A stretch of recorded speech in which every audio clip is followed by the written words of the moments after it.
Bollywood silver screen presenting undisputed.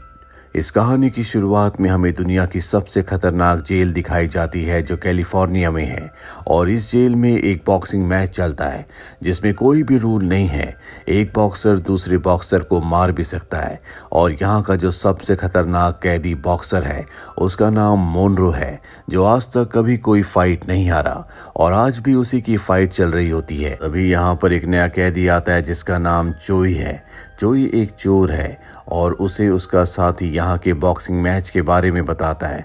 हर बार की तरह इस मैच को भी मोनरो जीत जाता है, जिससे सब खुश होते हैं क्योंकि सब उसी के ऊपर पैसे लगाते हैं। मैच खत्म होने के बाद अनाउंसमेंट की जाती है कि जल्दी यहाँ पर एक नया कैदी आने वाला है जिसका नाम जॉर्ज है, जो कि एक प्रोफेशनल बॉक्सर है जो कभी कोई मैच नहीं हारा और अब उसका मैच मोनरो के साथ होगा। वहीं जॉर्ज को दिखाया जाता है जो दूसरी जेल में होता है और उसे हेलीकॉप्टर से इस जेल में लाया जा रहा होता है।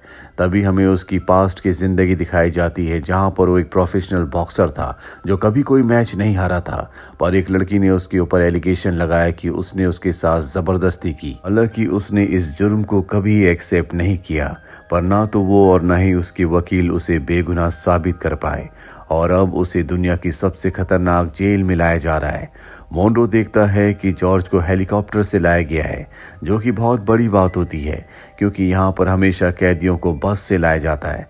वो समझ जाता है या तो उसकी पहुंच बहुत ऊपर तक है या उसने बहुत पैसे खिलाए हैं। इसके बाद जॉर्ज अपने सेल में आता है जहाँ पर वो अपने सेलमेट को धमकाना शुरू कर देता है। वो कहता है कि तुम्हें मेरी बात माननी होगी, जो मैं कहूँगा तुम्हें वही करना होगा और जब तक मैं न चाहूँ तुम मुझसे बात नहीं करोगे। ये बातें यहाँ का एक बूढ़ा आदमी मैंडी सुन लेता है जो बॉक्सिंग मैच में पैसे लगाता है।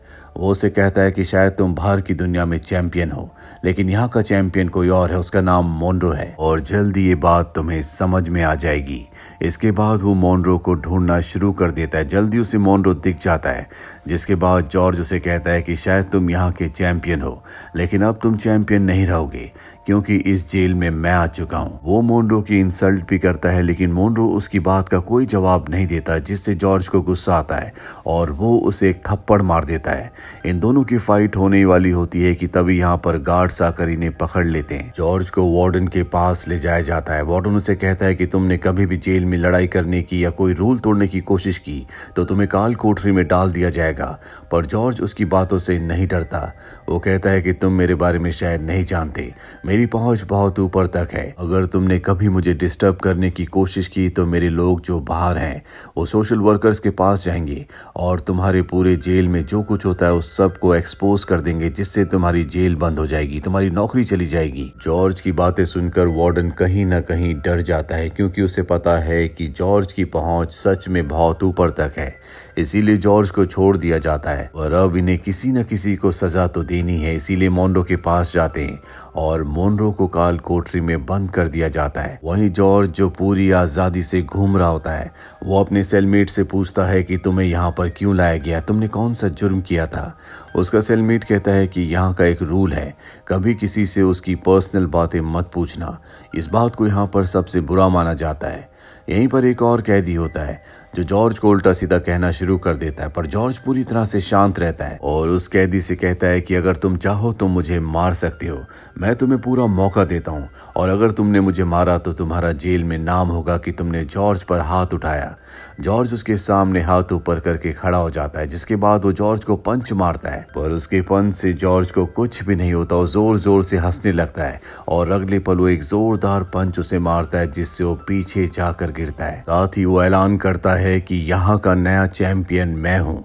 इसके बाद जॉर्ज से मिलने के लिए उसका बॉक्सिंग मैनेजर आता है और वो उसे कहता है कि हम तुम्हें जल्दी जेल से बाहर निकाल देंगे, लेकिन तुम्हें अपनी इमेज को यहाँ पर अच्छा रखना होगा, तुम किसी से भी लड़ाई झगड़ा नहीं करोगे। जेल से निकलने के बाद तुम्हारा एक बहुत बड़ा बॉक्सिंग मैच है, पर जेल में रहते हुए तुम मोनरो को हरा दो ताकि लोग तुम्हारे नाम को कभी ना भूले, वो हमेशा तुम्हें एक चैंपियन ही समझे।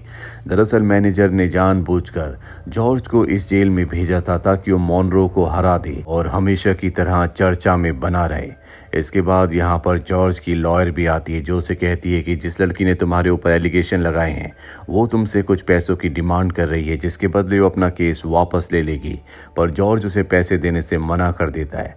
सबको जेल में पता चल चुका है कि जॉर्ज बहुत ताकतवर है। इसीलिए जेल का एक ग्रुप जॉर्ज के पास आता और कहता है कि हम चाहते हैं कि तुम हमारे साथ शामिल हो जाओ, पर जॉर्ज मना कर देता है। साथ ही उन सबको बहुत बुरी तरह से मारता है और अब जॉर्ज को सजा दी जाती है। उसे जंजीरों से बांधकर अकेले एक कमरे में बंद कर दिया जाता है और जल्दी वार्डन उसे अपने पास बुलाता और कहता है कि तुम्हारी इमेज बहुत ज्यादा खराब हो चुकी है, तुम्हारी सजा बढ़ भी सकती है। पर जॉर्ज को इन बातों से कोई फर्क नहीं पड़ता। उसे अपनी ताकत और अपने पैसे पर बहुत घमंड है। वही मैंडी को दिखाया जाता है जो सारी फाइट्स को अरेंज करता है, जो फाइट में पैसा लगवाता है। वो एक आदमी से कहता है कि जल्दी तुम सबको अनाउंस कर दो कि जेल में मॉन्ड्रे की और जॉर्ज की फाइट होने वाली है, ताकि बाहर से लोग $1 मिलियन इन दोनों की फाइट पर लगाएं। मॉन्ड्रे दरअसल एक प्रोफेशनल क्रिमिनल नहीं है, वो एक अच्छा पारिवारिक इंसान था। पर जब उसकी पत्नी ने उसे चीट किया तो वो इस बात को बर्दाश्त नहीं कर पाया और उसने अपनी पत्नी के लवर को मार दिया, जिसके बाद कोर्ट ने उसे उम्र कैद की सजा सुनाई और तब से मोनरो जेल में है। और अब मोनरो को भी उस सेल से आजाद कर दिया जाता है जहां पर जॉर्ज के साथ आर्गुमेंट्स फाइट होने के बाद उसे अकेले कैद कर दिया गया था। जल्दी जॉर्ज और उसकी फाइट होने वाली है जिसमें लाखों डॉलर्स लगने वाले हैं। इसके लिए मैंडी बाहर के ताकतवर लोगों से वार्डन के ऊपर प्रेशर डलवाकर परमिशन ले लेता है। हालांकि वार्डन छुट्टियों में कुछ दिनों के लिए यहाँ से बाहर जा रहा है, लेकिन वो इन सब की जिम्मेदारी यहाँ के सिक्योरिटी ऑफिसर को दे देता है। वहीं जॉर्ज से मिलने के लिए उसका मैनेजर आता है और कहता है कि तुम्हें अब कोई भी गलत काम नहीं करना चाहिए, क्योंकि तुम्हारी इमेज दिन ब दिन खराब होती जा रही है, इससे तुम्हारी सजा बढ़ सकती है। जॉर्ज बताता है कि जल्दी मेरा बॉक्सिंग मैच होने वाला है और अगर मैं उस बॉक्सिंग मैच को जीत गया तो मैंडी ने मुझे कहा है कि वो मुझे पैरोल पर बाहर निकलवा सकता है, क्योंकि उसकी बहुत ऊपर तक जान पहचान है। ये सुनकर मैनेजर खुश होता है और साथ ही वो उसे ये भी समझाता है कि मॉन्ड्रे को हराना इतना आसान नहीं होगा और अगर तुम इस मैच को हार गए तो तुम्हारी इमेज पहले से भी ज्यादा खराब हो जाएगी। इस बात से जॉर्ज को गुस्सा आता और वहां से चला जाता है। वो मैंडी से मिलता और कहता है कि अगर मैंने फाइट में हिस्सा लिया और मुझे पैरोल पर बाहर नहीं निकाला गया तो मैं तुम्हें मार दूंगा। मैंडी कहता है कि मैं वादा करता हूँ तुम जीतो या हारो मैं तुम्हें जेल से बाहर निकाल दूंगा। वही मोनरो भी इस फाइट के लिए तैयार हो जाता है, क्योंकि मैंडी उसे बहुत सारे पैसे देने वाला है और मोनरो को पैसे अपनी बहन के लिए चाहिए जिसकी माली हालत बहुत अच्छी नहीं है। ये दोनों के दोनों अब अपनी अपनी प्रैक्टिस करना शुरू कर देते हैं। सबके सब मोनरो को पसंद करते हैं क्योंकि जॉर्ज का एटीट्यूड किसी को समझ में नहीं आता और उसके एटीट्यूड के चलते एक दिन जेल में लड़ाई हो जाती है, जिस वजह से वार्डन अपनी छुट्टी पे जाने से पहले इस मैच को कैंसिल करने का फैसला कर लेता है। और जब ये बात मैंडी को पता चलती है तो वार्डन से मिलता है और कहता है कि तुम्हें फाइट को नहीं रोकना चाहिए, वैसे भी तुम अपनी फैमिली के साथ छुट्टियों पर बाहर जा रहे हो और बाहर कभी भी कुछ भी हो सकता है। दरअसल मैंडी एक बहुत बड़ा गैंगस्टर है और वार्डन अच्छे से जानता है कि वो कुछ भी करवा सकता है, इसीलिए वो बॉक्सिंग मैच को कैंसिल नहीं करवाता। और अब वो रात आ जाती है जब जॉर्ज और मॉन्ड्रे के बीच में बॉक्सिंग मैच शुरू हो जाता है। दोनों के दोनों एक दूसरे के सामने होते हैं। जॉर्ज क्योंकि बहुत ही बड़ा चैंपियन है, वो मॉन्ड्रे के ऊपर हमला करता है और उसे कई सारे पंचेस मारता है। हालांकि मॉन्ड्रे भी उसे कुछ पंचेस मारता है, लेकिन इस पहले राउंड में जॉर्ज उसके ऊपर पूरी तरह से हावी था। और अब दूसरा राउंड शुरू होता है जहां पर जॉर्ज मॉन्ड्रे को बहुत बुरी तरह से मारना शुरू कर देता है, जिससे मॉन्ड्रे थकने लगता है। ऐसा 10 सालों में पहली बार हुआ है कि मॉन्ड्रे दूसरे राउंड में थक गया हो, इसीलिए जितने भी कैदी होते हैं उन्हें पूरा यकीन हो चुका है कि वो जॉर्ज को नहीं हरा सकता। तीसरे राउंड की शुरुआत में एक बार फिर से जॉर्ज उसके ऊपर हमला करता, उसे कई सारे पंचेस मारता है, लेकिन मॉन्ड्रे भी पूरा फोकस करके उस पर हमला कर देता है। वो भी उसे कई सारे पंचेस मारता है और एक जोरदार पंच के साथ वो जॉर्ज को जमीन पर गिरा देता है। जॉर्ज के पूरे करियर में पहली बार उसके साथ ऐसा हुआ है। उसके पास उठने के लिए 60 सेकंड्स हैं, लेकिन वो पहले ही उठ जाता है। हालांकि अब राउंड खत्म हो चुका है, लेकिन तब भी वो मॉन्ड्रे के ऊपर हमला करता है, पर मॉन्ड्रे पूरी तरह से स्टेबल होता है, इसीलिए उसे 1-2 पंचेस और मार देता है। और अब चौथा राउंड शुरू होता है। दोनों के दोनों एक दूसरे पर हमला करते हैं, लेकिन मॉन्ड्रे जो ज्यादा स्टेबल होता है वो उसे कई सारे पंचेस मारता है, जिससे जॉर्ज के दोनों कान सुन पड़ जाते हैं। उसे कुछ भी अच्छे से सुनाई नहीं दे रहा होता। मॉन्ड्रे उस पर लगातार अटैक करता ही चला जाता है और एक जोरदार पंच के साथ उसे जमीन पर गिरा देता है। और अब वो 60 सेकंड में तो क्या, वो 6 मिनट तक भी नहीं उठ सकता। और इस तरह से मॉन्ड्रे इस फाइट को जीत जाता है। जितने भी लोगों ने इस फाइट में पैसे लगाए होते हैं सब ने जॉर्ज पर लगाए थे, इसीलिए बाहर लोगों का बहुत नुकसान हो जाता है।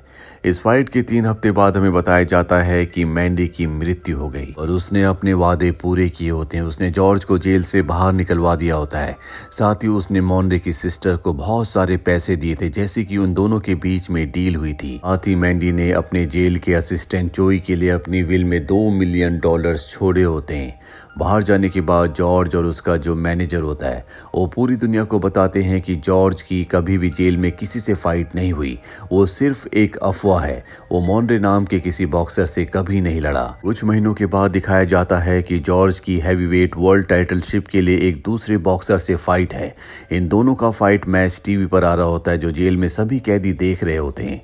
जॉर्ज उस बॉक्सर से फाइट करता है और उसे 12वें राउंड में हराकर वर्ल्ड हैवीवेट चैंपियन बन जाता है। जेल में सभी कैदी जब इस मैच को टीवी पर देख रहे होते हैं तो जॉर्ज पर हंसते हैं, क्योंकि मॉनरे ने जॉर्ज को चौथे राउंड में ही हरा दिया था और सब यहाँ पर मॉनरे का नाम चीयर करना शुरू कर देते हैं।